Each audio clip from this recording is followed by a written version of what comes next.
जय हिंद मित्रों, हमारे YouTube चैनल RS एग्जाम में आप सभी मित्रों का स्वागत करता हूं। आशा करता हूं कि आप और आपका परिवार अच्छा होगा। दोस्तों, हिंदी व्याकरण से बनने वाले सभी प्रश्नों को शामिल किया हूं जो उत्तर प्रदेश पुलिस, उत्तर प्रदेश अधीनस्थ चयन आयोग, TGT, PGT, UP TET, CTET, super TET और सभी प्रतियोगी परीक्षाओं में व्याकरण से बनने वाले प्रश्न इसमें शामिल हैं जो कि परीक्षा की दृष्टि से बहुत ही उपयोगी हैं। दोस्तों, अगर आप हमारे चैनल पर नए हैं तो हमारे चैनल को लाइक करिए, सब्सक्राइब करिए, ज़्यादा से ज़्यादा वीडियो को शेयर करिए। दोस्तों, इसी के साथ पहला प्रश्न शुरू करते हैं। पहला प्रश्न दिया गया है, भाषा के क्षेत्रीय रूप को क्या कहा जाता है? जो भाषा का क्षेत्रीय रूप होता है उसे क्या कहा जाता है? ऑप्शन ए राजभाषा, ऑप्शन बी साहित्य, ऑप्शन सी राष्ट्रभाषा, ऑप्शन डी बोली। मित्रों, यहाँ पर आपका जो राजकीय भाषा होता है, जो राजभाषा है, ए जो राजकीय कार्यों में प्रयुक्त होती है उसे राजभाषा कहते हैं। जो राजकीय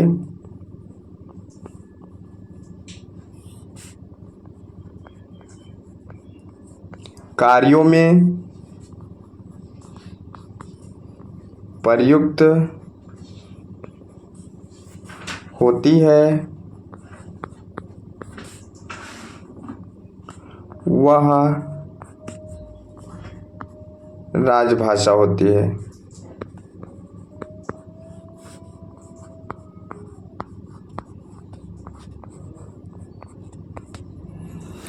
जो भाषा राजकीय कार्यों में प्रयुक्त होती है दोस्तों, वह राजभाषा होती है। और सीमित क्षेत्र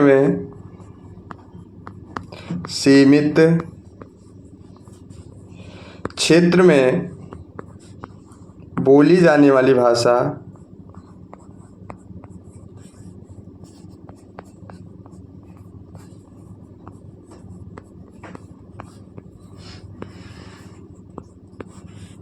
सीमित क्षेत्र में बोली जाने वाली भाषा बोली होती है। मित्रों, जो सीमित क्षेत्र में बोली जाती है भाषा वह क्या होती है? बोली होती है। यहाँ पर जो 14 सितंबर है, 14 सितंबर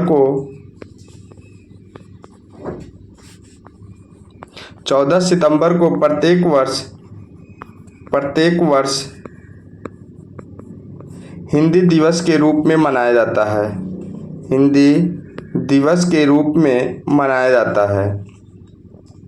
यहाँ पर क्वेश्चन दिया गया, भाषा के क्षेत्रीय रूप को क्या कहते हैं? तो यहाँ इसका सही उत्तर हो जाएगा ऑप्शन डी हो जाएगा। जो भाषा का क्षेत्रीय रूप होगा बोली होगा, क्योंकि सीमित क्षेत्र में बोली जाने वाली भाषा क्या कहलाती है? बोली कहलाती है। अगला क्वेश्चन देखते हैं मित्रों। अगला क्वेश्चन दिया गया है, लिखित में से कौन सा भाषा मौखिक रूप है? ऑप्शन ए निबंध, ऑप्शन बी परिचर्चा, ऑप्शन सी परियोजना, ऑप्शन डी पत्र। यहाँ पर जो भाषा का जो रूप होता है मित्रों, भाषा का जो रूप होता है वो 3 होते हैं। कौन कौन से? एक लिखित होता है, लिखित भाषा, मौखिक भाषा और सांकेतिक भाषा। लिखित भाषा, मौखिक भाषा और सांकेतिक भाषा। भाषा के 3 रूप हैं। जो भाषा लिखकर व्यक्त किया जाता है उसे लिखित भाषा कहते हैं। जो भाषा बोलकर जो है किया जाता है उसे मौखिक भाषा कहते हैं। और जो भाषा संकेतों द्वारा जो है प्रयोग किया जाता है उसे सांकेतिक भाषा कहते हैं। यहाँ पर मित्रों, भाषा का जो मौखिक रूप है, यहाँ पर इसका क्वेश्चन नंबर 2 है, इसका सही उत्तर हो जाएगा ऑप्शन बी। जो परिचर्चा होता है मित्रों, वो बोलकर किया जाता है, इसलिए इसका सही उत्तर हो जाएगा ऑप्शन बी।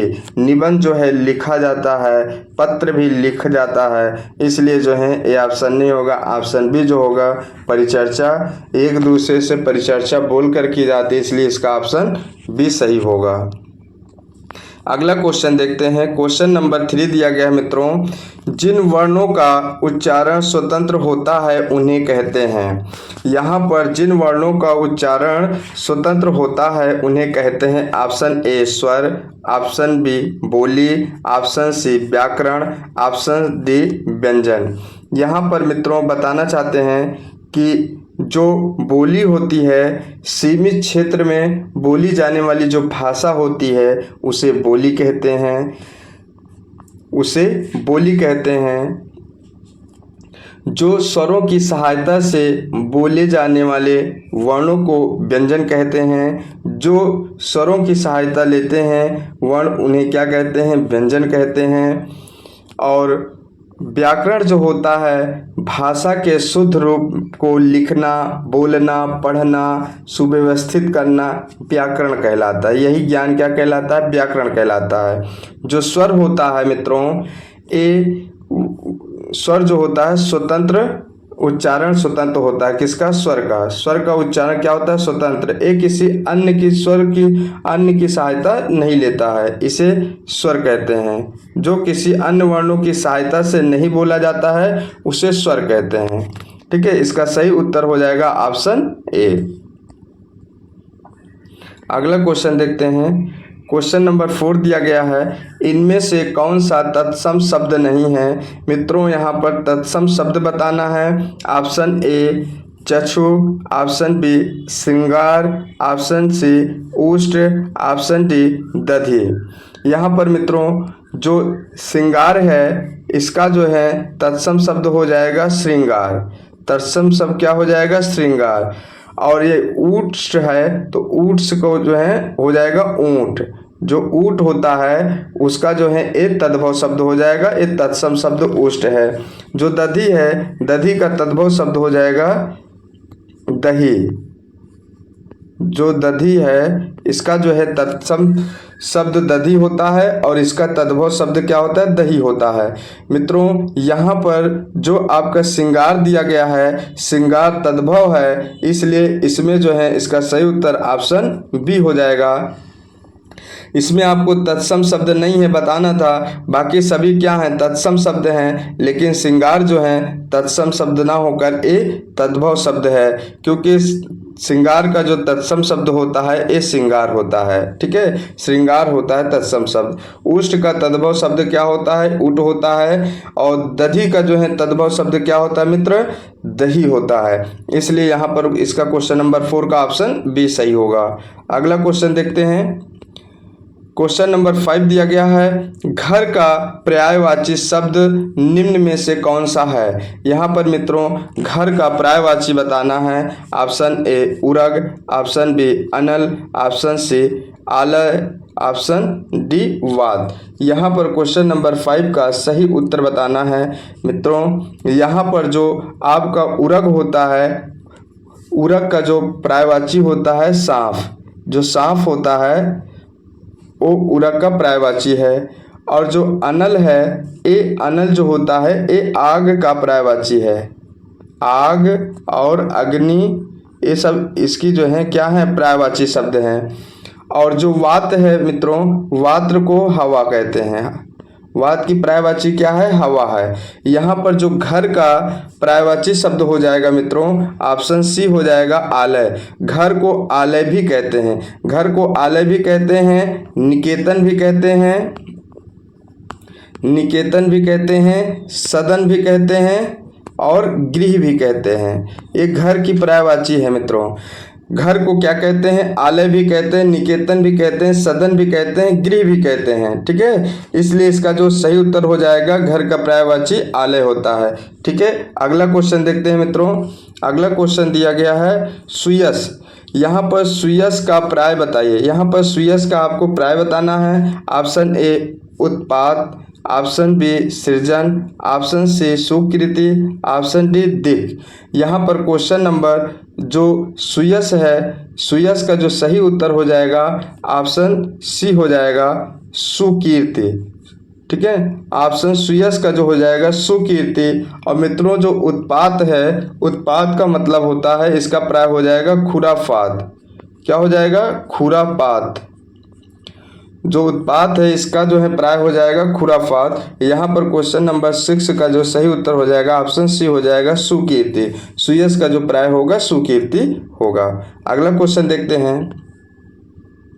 यहाँ पर क्वेश्चन नंबर 7 दिया गया है, बंधन शब्द का उचित विलोम शब्द कौन सा होगा? जो बंधन शब्द है इसका जो है उचित विलोम शब्द बताना है। ऑप्शन ए स्वतंत्र, ऑप्शन बी कैद, ऑप्शन सी मुक्ति, ऑप्शन डी बंदी। तो यहाँ पर आपको बंधन मिस होता है किसी के बंधन में बंध जाना, ठीक है ना, और उसका जस्ट उल्टा विलोम शब्द क्या हो जाएगा? क्वेश्चन नंबर 7 का सही उत्तर बताना है। क्वेश्चन नंबर 7 का आपका बंधन जो है इसका जो विलोम शब्द हो जाएगा ऑप्शन हो जाएगा इसका सी मुक्ति। बंधन का जो विलोम शब्द हो जाएगा मुक्ति हो जाएगा, क्योंकि बंधन से क्या पा गया? मुक्ति। इसका सही उत्तर हो जाएगा आपका ऑप्शन सी। क्वेश्चन नंबर 7 का क्या हो जाएगा? ऑप्शन सी सही उत्तर। अगला क्वेश्चन देखते हैं मित्रों।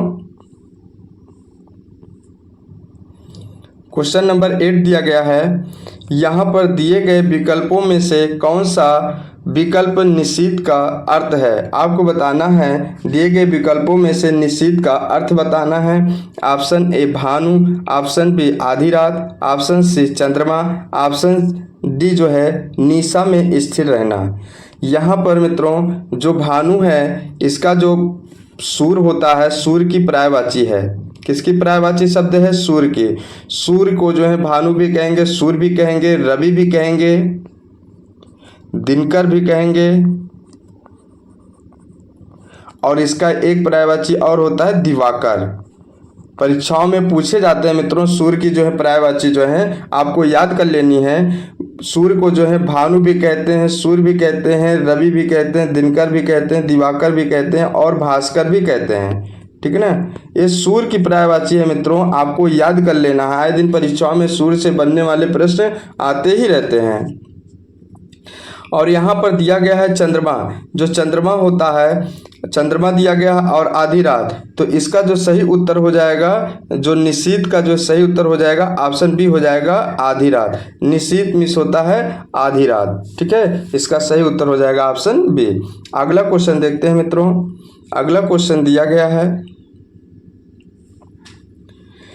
उचित, यहाँ पर क्वेश्चन नंबर 9 दिया गया, उचित एवं शुद्ध वाक्य पहचानिए।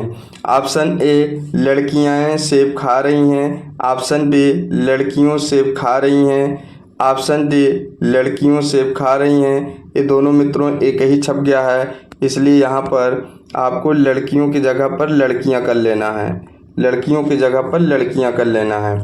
तो यहाँ पर उचित एवं शुद्ध वाक्य पहचानिए, इसका जो सही उत्तर हो जाएगा मित्रों ऑप्शन सी हो जाएगा, लड़कियां सेब खा रही हैं। यहाँ पर टाइपिंग में मिस्टेक हो गया था, तो इसका सही उत्तर हो जाएगा ऑप्शन सी हो जाएगा, लड़कियां सेब खा रही हैं, इसका सही शुद्ध रूप होगा। अगला क्वेश्चन देखते हैं। अगला क्वेश्चन दिया गया है, भवानी शब्द का पुल्लिंग शब्द क्या है? यहाँ पर भवानी शब्द का पुल्लिंग शब्द बताना है। क्वेश्चन नंबर 10 का यहाँ पर ऑप्शन ए भगवती, ऑप्शन बी भव, ऑप्शन सी भवानी, ऑप्शन डी भगवान। ठीक है, यहाँ पर जो है आपको बताना है इसका सही उत्तर जो है। यहाँ पर जो भगवती होता है मित्रों, भगवती का जो पुल्लिंग होता है ये भगवान होता है। भगवती का पुल्लिंग शब्द क्या होता है? भगवान होता है। और जो भव है, ये जो भव है, ये भव जो है भवानी का जो है पुल्लिंग शब्द है। भवानी का पुल्लिंग शब्द क्या हो जाएगा? भव हो जाएगा। इसका सही उत्तर हो जाएगा ऑप्शन बी। अगला प्रश्न देखते हैं। क्वेश्चन नंबर 11 दिया गया है, मामा का बहुवचन बताएं। यहाँ पर मित्रों मामा का बहुवचन बताना है। ऑप्शन ए मामा वर्ग, ऑप्शन बी मामा गण, ऑप्शन सी मामा, ऑप्शन डी मामा लोग। यहाँ पर मित्रों मामा का जो बहुवचन होगा यहाँ पर हो जाएगा आपका मामा। ऑप्शन सी, मामा का बहुवचन मामा ही होता है, क्योंकि हिंदी में कुछ ऐसे शब्द होते हैं जो एक वचन और बहुवचन दोनों समान होते हैं मित्रों। जैसे दाता, दाता का एक वचन बहुवचन एक ही होगा।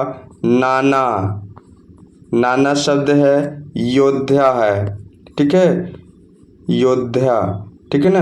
इन सब का जो है एक वचन और बहुवचन मित्रों दोनों सेम होता है, इसलिए यहाँ पर क्वेश्चन नंबर 11 का सही उत्तर हो जाएगा ऑप्शन सी। अगला क्वेश्चन देखते हैं। क्वेश्चन नंबर 12 दिया गया है, यह मेरी पतंग है, रेखांकित शब्द का जो है आपको भेद बताना है। यह मेरी पतंग है, ठीक है ना।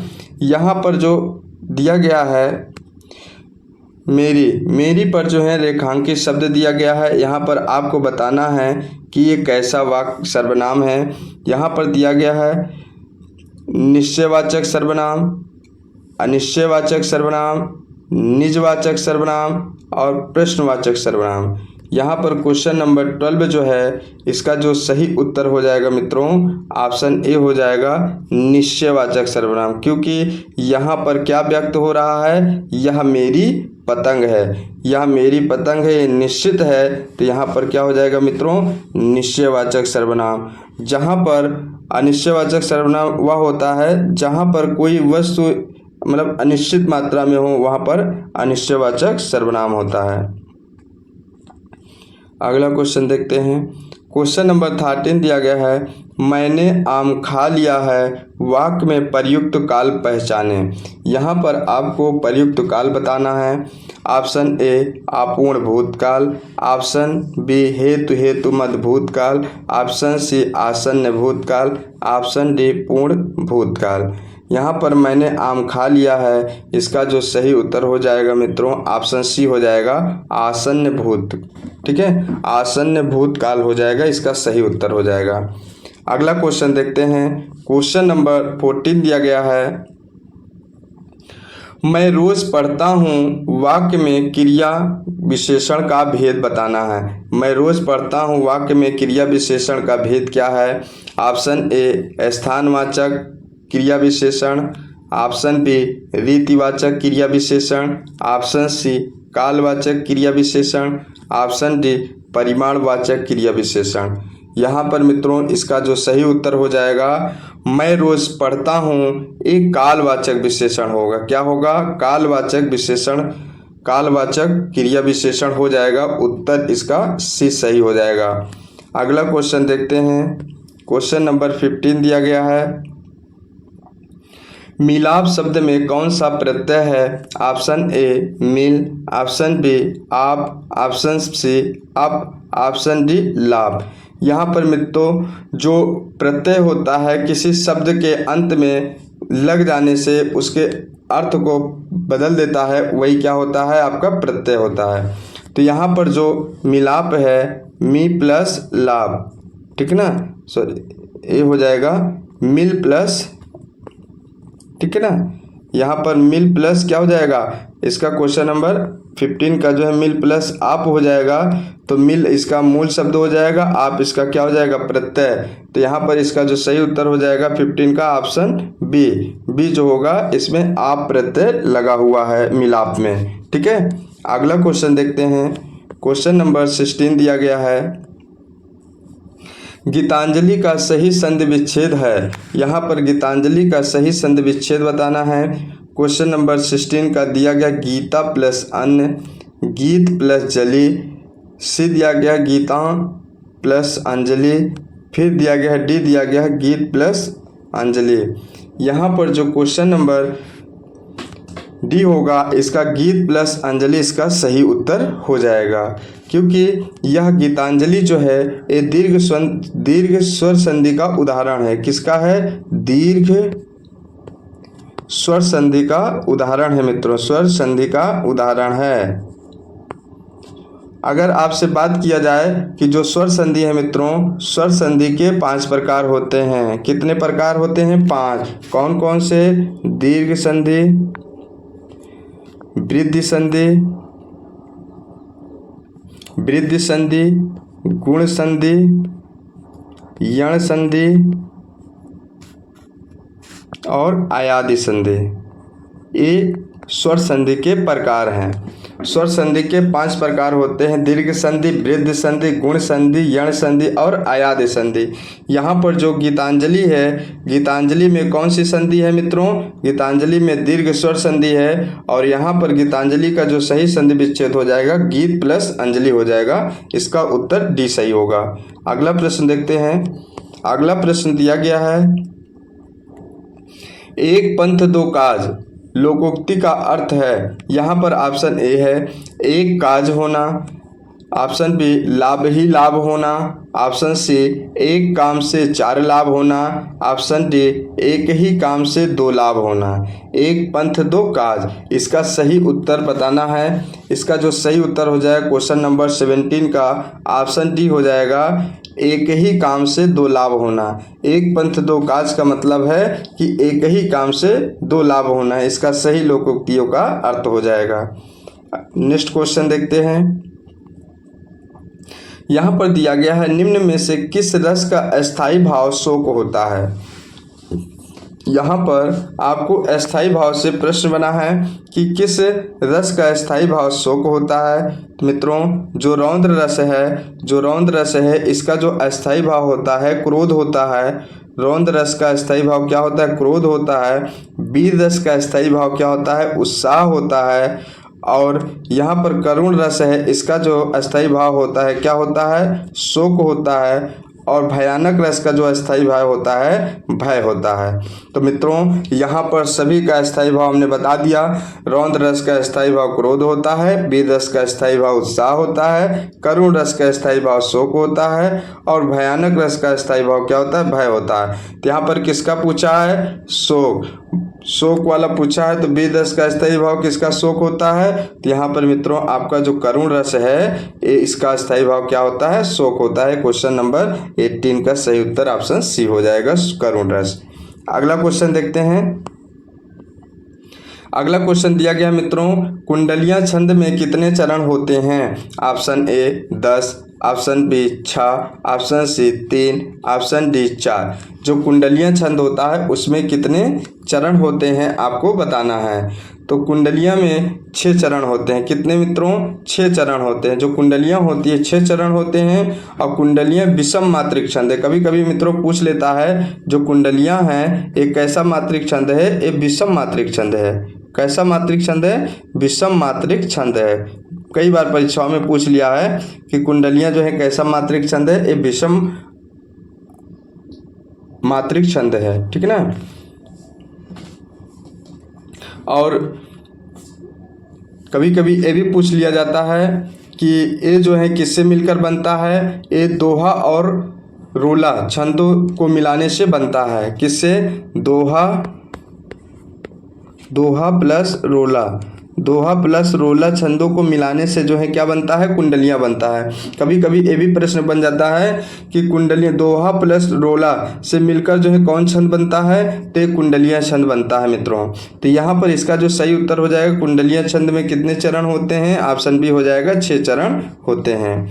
अगला क्वेश्चन देखते हैं। क्वेश्चन नंबर 20 दिया गया है, जहाँ एक ही वर्ण की बार बार आवृत्ति होती है वहाँ अलंकार होगा। मित्रों, जहाँ पर एक ही वर्ण की बार बार आवृत्ति होती है वहाँ पर कौन सा अलंकार होता है? हमने आपको पिछले प्रैक्टिस सेट में बताया है। तो यहाँ पर देखिए, जो यमक अलंकार होता है, ठीक है, जो यमक अलंकार होता है, जहाँ पर एक शब्द की आवृत्ति 2 या 2 से अधिक बार होती है, ठीक है, जहाँ पर मित्रों, जहाँ एक शब्द की आवृत्ति 1 या 1 से अधिक बार होती है,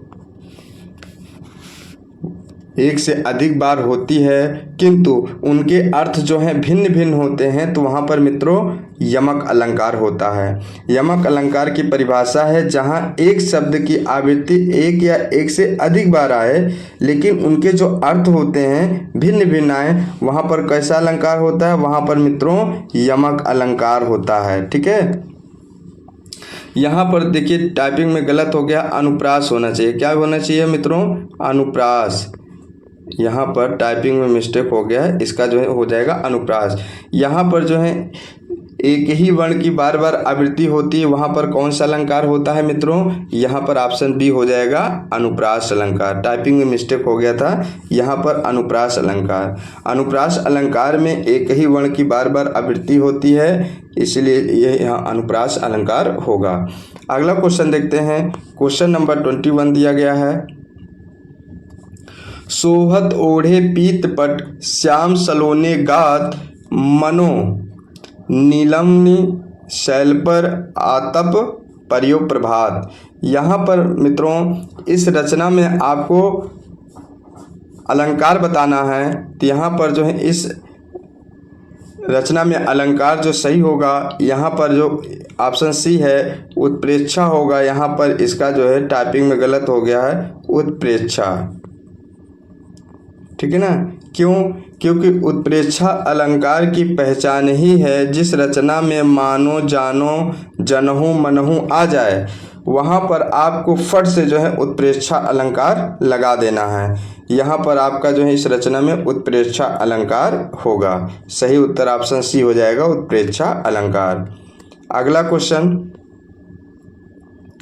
क्वेश्चन नंबर 22 दिया गया है, रानी केतकी की कहानी के कहानीकार हैं। यहाँ पर जो रानी केतकी है इसके जो कहानी के जो कहानीकार हैं, ऑप्शन ए दिया गया है ईसा अल्लाह खां, ऑप्शन बी दिया गया माधवराव सप्रे, ऑप्शन सी दिया गया किशोरी लाल गोस्वामी, ऑप्शन डी दिया गया वृंदावन लाल वर्मा। ठीक है, यहाँ पर क्वेश्चन नंबर 22 का उत्तर सही बताना है। तो जो माधवराव सप्रे हैं, जो माधवराव सप्रे हैं, इनकी जो कहानी थी टोकरी भर मिट्टी थी। क्या थी? इनकी कहानी का नाम था टोकरी भर मिट्टी। टोकरी भर मिट्टी। ठीक है, इनकी जो कहानी थी टोकरी भर मिट्टी थी। और यहाँ पर वृंदा लाल वर्मा जो हैं, जो वृंदा लाल वर्मा हैं, इनकी जो थी राखी बंद भाई थी। क्या थी? राखी बंद भाई। इनकी कहानी राखी बंद भाई थी। और यहाँ पर जो किशोरी लाल हैं, इनकी जो थी इंदुमती थी। कौन था? इंदुमती। इनकी कहानी इंदुमती थी। और यहाँ रानी केतकी की कहानी जो है ये ईसा अल्लाह खां की है। ईसा अल्लाह खां की जो है रानी केतकी की कहानी है। और माधवराव सप्रे की टोकरी भर मिट्टी है। किशोरी लाल गोस्वामी की जो है इंदुमती है। वृंदा लाल वर्मा की जो है राखी बंद भाई है। ठीक है, इनकी कहानी है। इस क्वेश्चन नंबर 22 का सही उत्तर ऑप्शन ए हो जाएगा, इंशाअल्लाह खां। अगला क्वेश्चन देखते हैं। क्वेश्चन नंबर दिया गया है 23, भारतेंदु युग की समय सीमा है। यहाँ पर भारतेंदु युग की समय सीमा बताना है। ऑप्शन ए 1850 से 1900 तक, ऑप्शन बी 1789 से 1887 तक, ऑप्शन सी 1875 से 1965 तक, ऑप्शन डी 1900 से 2010 तक। यहाँ पर मित्रों क्वेश्चन नंबर जो 23 है इसका जो सही उत्तर हो जाएगा ऑप्शन ए हो जाएगा 1850 से 1900 तक। ठीक है, इसका सही उत्तर हो जाएगा भारतेंदु युग का समय काल रहा। अगला क्वेश्चन देखते हैं। अगला क्वेश्चन दिया गया है, हिंदी अकादमी सलाका पुरस्कार सबसे पहले किसे दिया गया? वेरी इंपॉर्टेंट क्वेश्चन मित्रों, वेरी इंपॉर्टेंट क्वेश्चन। जो हिंदी है, हिंदी अकादमी का सलाका पुरस्कार सबसे पहले किसे मिला था? Option A Tulsidas, option C B दिया गया है श्री विष्णु प्रभाकर, ऑप्शन सी दिया गया है डॉक्टर रामविलास शर्मा, ऑप्शन दिया गया है रामचंद्र शुक्ल। यहाँ पर मित्रों जो सलाका पुरस्कार मिला था option C doctor Ramvilas Sharma को जो है हिंदी अकादमी का जो है सबसे पहले सलाका पुरस्कार मिला था। किसको? डॉक्टर रामविलास शर्मा को। कभी कभी पूछ लेता है इनको किस सन में मिला था, तो 1986 और 87 में जो है 1986 और 87 पूछ लेता है कि इनको जो है सलाका पुरस्कार किस सन में मिला था। 87 और 86 और 87 के मध्य मिला था। अगला क्वेश्चन देखते हैं मित्रों। क्वेश्चन नंबर 25 दिया गया है। 25 जो दिया गया है यहाँ पर दिया गया है रस्सी को साफ समझ लेना क्या है। ऑप्शन ए संदेह, ऑप्शन बी अंधविश्वास, ऑप्शन सी भावना, ऑप्शन डी भ्रम। यहाँ पर क्वेश्चन नंबर जो 25 है इसका जो है सही उत्तर हो जाएगा ऑप्शन डी हो जाएगा भ्रम। रस्सी को साफ समझ लेना एक भ्रम होता है। क्या होता है? भ्रम होता है। अगला क्वेश्चन नंबर 26 दिया गया है गुणवाचक विशेषण से संबंधित वाक्य कौन सा है। यहाँ पर गुणवाचक विशेषण से संबंधित वाक्य पहचानना है। ऑप्शन ए बालक पहली कक्षा में पढ़ता है, ऑप्शन बी यह पुस्तक मेरी है, ऑप्शन सी हमें कपटी व्यक्ति से दूर रहना चाहिए, ऑप्शन डी समारोह में अनेक लोग उपस्थित हैं। यहाँ पर क्वेश्चन नंबर 26 का जो सही उत्तर हो जाएगा ऑप्शन सी हो जाएगा। इसमें गुणवाचक विशेषण है हमें कपटी, किसके? कपटी। कपटी क्या हो गया? गुण। कपटी व्यक्ति से दूर रहना चाहिए। यहाँ पर गुणवाचक विशेषण क्या है? कपटी में। ठीक है ना, इसका सही उत्तर ऑप्शन सी हो जाएगा। अगला क्वेश्चन देखते हैं। क्वेश्चन नंबर 27 दिया गया है ऐसा रोग जो छूने मात्र से फैलता है उसके लिए सार्थक शब्द होगा। पहला दिया गया ऑप्शन ए संक्रामक रोग, ऑप्शन बी चर्म रोग, ऑप्शन सी असाध्य रोग, ऑप्शन डी घातक रोग। यहाँ पर जो क्वेश्चन नंबर 27 है इसका सही उत्तर हो जाएगा ऑप्शन ए हो जाएगा संक्रामक रोग हो जाएगा। ठीक है, ऐसा रोग जो छूने मात्र से फैलता है उसे संक्रामक रोग कहते हैं। अगला क्वेश्चन देखते हैं। क्वेश्चन नंबर 28 दिया गया है ज्ञान प्राप्ति की इच्छा रखने वाला वाक्यांश के लिए एक शब्द है। ऑप्शन ए तपस्वी, ऑप्शन बी सन्यासी, ऑप्शन सी जिज्ञासु, ऑप्शन डी पिपासु। यहाँ पर ज्ञान प्राप्ति की इच्छा रखने वाला शब्द एक वाक्यांश हो जाएगा क्वेश्चन नंबर 28 का ऑप्शन सी हो जाएगा जिज्ञासु। ठीक है ना, जिज्ञासु जो है ज्ञान प्राप्ति की इच्छा रखने वाला होता है। ठीक है ना, उसे जिज्ञासु कहते हैं। अगला क्वेश्चन देखते हैं। क्वेश्चन नंबर 29 दिया गया है किस वाक्य में क्रिया सकर्मक रूप में प्रयुक्त हुई है। ऑप्शन ए वह अभी तक सो रहा है, ऑप्शन बी बच्चा बहुत देर से सो रहा है, ऑप्शन सी दिया गया धावक मैदान में दौड़ रहा है, ऑप्शन डी यहाँ पर वह पतंग उड़ा रहा है। ठीक है, तो इसमें जो है क्वेश्चन नंबर जो 29 है इसका सही उत्तर हो जाएगा ऑप्शन डी वह पतंग उड़ा रहा है में सकर्मक क्रिया है। ठीक है, अगला क्वेश्चन देखते हैं। क्वेश्चन नंबर 30 दिया गया है। मित्रों अगर आप हमारे चैनल पे नए हैं तो हमारे चैनल को लाइक करिए, सब्सक्राइब करिए, ज़्यादा से ज़्यादा वीडियो को शेयर करिए। मित्रों यहाँ पर क्वेश्चन नंबर 30 दिया गया है परिच्छद और परिच्छेद शब्द का सही अर्थ होगा। ऑप्शन ए आवरण अनुभाग, ऑप्शन बी काटना साज समान, ऑप्शन सी दिया गया है सीमा नौकर चाकर, ऑप्शन डी अनुभाग आवरण। तो यहाँ पर क्वेश्चन नंबर 30 का जो सही उत्तर हो जाएगा मित्रों ऑप्शन ए हो जाएगा आवरण और अनुभाग। परिच्छद और परिच्छेद का जो सही उत्तर हो जाएगा ऑप्शन आवरण और अनुभाग होगा। इसी के साथ सेशन समाप्त होता है। मित्रों आशा करता हूं कि हमारे पढ़ाए हुए कंटेंट आपको अच्छे लगे होंगे। अगर हमारे पढ़ाए हुए कंटेंट अच्छे लगे हैं लाइक करिए, ज़्यादा से ज़्यादा वीडियो को शेयर करिए ताकि ऐसे वीडियो आपको मिलती रहिए। धन्यवाद मित्रों, नेक्स्ट वीडियो में